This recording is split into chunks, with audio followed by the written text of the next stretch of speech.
So the previous videos I have told that with advanced CKD or kidney failure, there is accumulation of waste products. So you can ask me, what is this waste products and what is its importance? See, we can classify these waste products or uremic toxins into three categories. The first category is called small water soluble molecules. These small water soluble molecules are blood urea, creatinine, potassium, phosphorus, uric acid. All these are small water soluble molecules. This small water soluble molecules usually gets dialyzed with regular conventional dialysis, conventional dialyzer. This uremic toxins, such as blood urea, is usually produced by the breakdown of protein, and this, when increased in the blood to some extent, it crosses blood-brain barrier and cause a problem to neurological system. It can cause uremic encephalopathy, where this high blood urea can interfere with the neurotransmitters. It can irritate the nerve membrane and cause uremic encephalopathy. This also can cause peripheral neuropathy. Some patients, even though they are not diabetic, they will be complaining of burning or tingling sensation in the peripheral limbs. So this can be because of uremic nerve damage.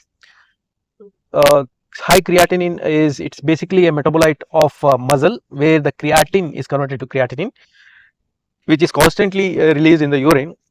And once it starts increasing, it can also up to an extent, after some level, it can also act as a toxin, where it can again cause GI symptoms like gastritis, fatigue, easy fatigability, and generalized weakness. Such symptoms can be there because of high creatinine.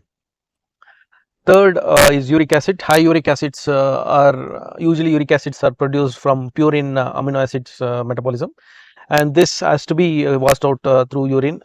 So once there is a kidney failure, this starts increasing, and this high uric acid can cause gout. They can get deposited in the joints and cause joint pains. Then high uric acid is also supposed to cause hypertension, because of this uric acid causes oxidative stress and inflammation in endothelium, causing hypertension and cardiovascular disease.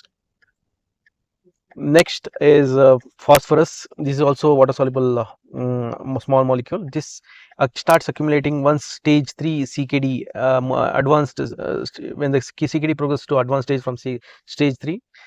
So this high phosphorus level can, along with the calcium product, can cause cardiovascular complications. They can get chelated in the blood vessels and the tissues, and this also is supposed to cause a bone disease. We call it as CKD, mineral bone disease. So these are the few water soluble toxins. Next, last but not least, in water soluble toxin is high potassium level. High potassium level usually causes heart block. It causes heart failure. The second, it can cause sudden cardiac arrest. Third, it can cause muscle weakness. These are the important causes of high potassium, that is hyperkalemia.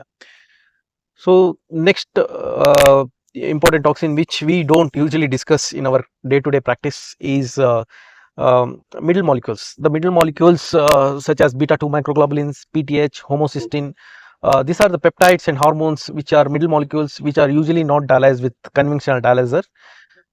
This has to be removed through high flux dialyzer.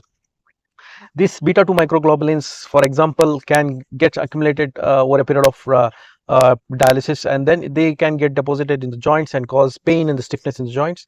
They can cause amyloidosis and congestive cardiac failure. So it can cause cardiomegaly and congestive cardiac failure. This is about beta-2 microglobulin. Similarly, the homocysteine is supposed to high homocysteine level is supposed to increase the cardiovascular events like myocardial infarction and cerebrovascular accidents. High phosphorus, high PTH level can again cause demineralization and weakness of the bones.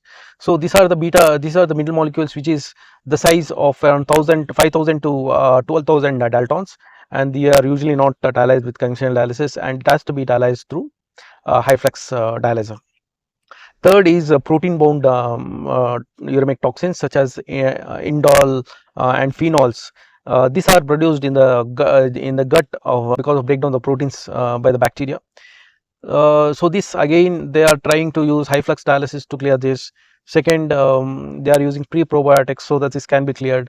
This again are involved in causing cardiovascular events, cardiovascular disease, inflammation.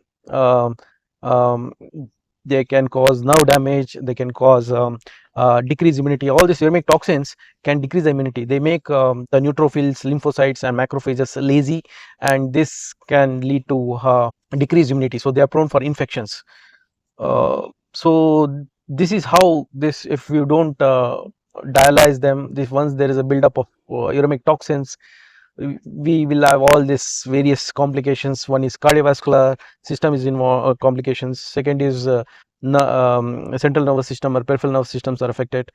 uh, it can affect bone, it can affect your nutrition, muscle loss, it can affect your immunity. There is a decreased immunity and infections because of uremic toxins, and this can irritate the outer layer of the heart, can cause pericarditis.